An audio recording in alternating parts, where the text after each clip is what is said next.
میگن نے بتایا کہ کچھ معلومات کو ڈی کوڈ کرنے کے بعد اس نے ڈی کوڈ کو وہ فائل کھولنے کے لیے کہا جس میں موجود بیٹریاں خاص طور پر تیار کی گئی تھیں۔ صحیح کوڈ داخل کرنے سے بیٹری کا خود تباہی کا سوئچ فعال ہو جاتا ہے جس سے ایملی کے جسم کو ختم کیا جا سکتا ہے۔ پاس ورڈ تلاش کرنے کے لیے ایک پارٹی میں شرکت کرنا ضروری تھا جو اولڈ او نے منعقد کی تھی۔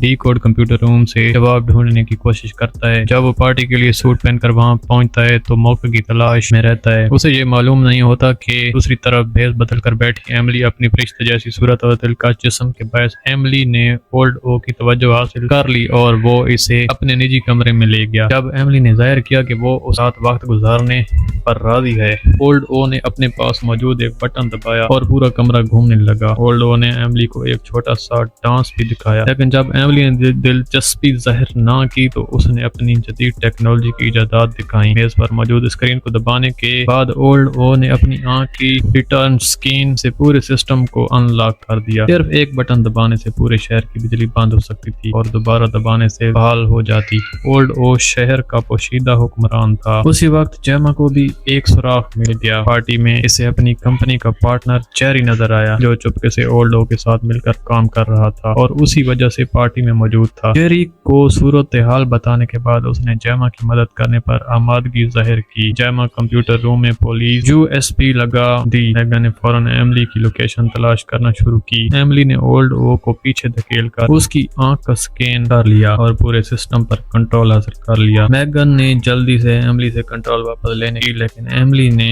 ان کی موجودگی کو بھانپ لیا۔ اس کے بعد ایملی کمپیوٹر روم کی طرف روانہ ہوئی جہاں ڈی کوڈ پیچھا کرنے والا ڈیریک پہلے سے موجود تھا۔ ڈیریک اور اس کے ساتھیوں نے ایملی پر حملہ کیا لیکن وہ سب ایملی کے مقابلے میں کچھ نہ تھے اور ایملی نے سب کو ختم کر دیا۔ اس نازک لمحے میں میگن نے اسپیشل ایجنسی کے کمیونیکیشن سسٹم کو ہیک کر لیا جس سے ایملی کو عمارت سے باہر نکلنے پر مجبور ہونا پڑا۔ جیما کے پاس کیمرہ آ گیا تھا۔ اولڈ او کے سسٹم میں ہیکنگ کے بعد ایملی کو شہر کے تمام نیٹ ورک اور ٹیلی فون ڈیٹا تک رسائی حاصل ہو گئی۔ صرف کلاؤڈ سروس کو کنٹرول کرنے سے ہی ایملی کے پاگل پن کو روکا جا سکتا تھا، مگر اس سے پہلے انہیں گھر واپس جانا تھا کیونکہ جیما کی بھانجی کیٹی ابھی بھی گھر میں موجود تھی۔ میگن نے جیما کے لیے ایک اچھا معاون بھی تلاش کر دیا۔ سامنے کھڑی اس اسپورٹس کار کی طاقت بہت زیادہ تھی۔ جیسے ہی ڈیریک عمارت سے باہر نکلا اس نے دیکھا کہ جیما کار چلاتے ہوئے اس کے سامنے آ گئی، لیکن اصل میں ڈرائیور ڈی کوڈ نہیں بلکہ میگن تھا۔ تقریب کاری میں میگن ایملی جیسا ماہر نہیں تھا۔ ایملی نے پہلے ہی اے ٹی ایم مشینوں سے نقدی نکلوا لی تھی اور سڑک کنارے کھڑے الیکٹرک بائک بجلی بند کر دی تھی۔ ایملی کی تباہ کاریوں کے باعث شہر میں افراتفری پھیل چکی۔ اس سے بھی بڑھ کر ایملی نے ڈی کوڈ کے گھر کے روبوٹک اسسٹنٹ کو بھی ہیک کر لیا تھا جو اب ایک خطرناک ہتھیار بن چکا تھا اور دوست کی گردن دبوچ رہا تھا۔ اسی وقت کیٹی نے حاضر دماغی سے ایکویریم کا پانی روبوٹ پر ڈال کر اسے نکارہ بنا دیا۔ میگن نے سب کو بتایا اور سب اس دروازے سے زیر زمین پناہ گاہ میں پہنچ گئے۔ میگن نے سب کو بتایا کہ اس وقت ایملی نے نیٹ ورک پر مکمل کنٹرول حاصل کر لیا ہے اور اگر کوئی باہر گیا تو اس کا انجام صرف موت ہے۔ خوش قسمتی سے میگن نے یہاں بہت سا سامان، پانی اور خوراک جمع کر رکھی تھی، حتیٰ کہ کپڑوں کا بھی بڑا ذخیرہ موجود تھا۔ سب لوگ گہری مایوسی میں ڈوب گئے لیکن کیٹی کے لیے سب سے حیران کن بات یہ تھی کہ میگن ابھی زندہ ہے کیونکہ اس نے کبھی بھی کیٹی کو نقصان نہیں پہنچایا بلکہ ہمیشہ اس کی حفاظت کی۔ پناہ گاہ میں کیٹی کو ایک خاص کمرہ ملا جو میگن نے اس کے لیے خود بنایا تھا اور وہاں سے میگن کا تباہ شدہ جسم بھی مل گیا۔ پوری رات جا کر میگن بات چیت کے بعد کیٹی نے ڈی کوڈ سے کہا کیوں نہ میگن کے لیے ایک نیا جسم بنایا جائے۔ اب ان کے پاس ایملی سے مقابلہ کے لیے بہترین امیدوار موجود تھا اب جبکہ اور کوئی راستہ نہیں بچا تھا۔ ڈی کوڈ نے کہا کہ وہ کوشش کرے گا حالانکہ اسے معلوم نہیں تھا کہ یہاں مطلوبہ مواد موجود ہے یا نہیں۔ اس پر میگن نے یقین دلایا کہ اسے فکر کرنے کی ضرورت نہیں، اس نے سب کچھ پہلے سے ہی گودام میں محفوظ کر رکھا ہے۔ ڈی کوڈ کی محنت سے میگن کو بالآخر نئی زندگی مل گئی اور اب وقت آ گیا تھا کہ وہ ایملی کے پاس اس بے قابو جنون کا مقابلہ کریں۔ ملتے ہیں نیکسٹ ویڈیو میں۔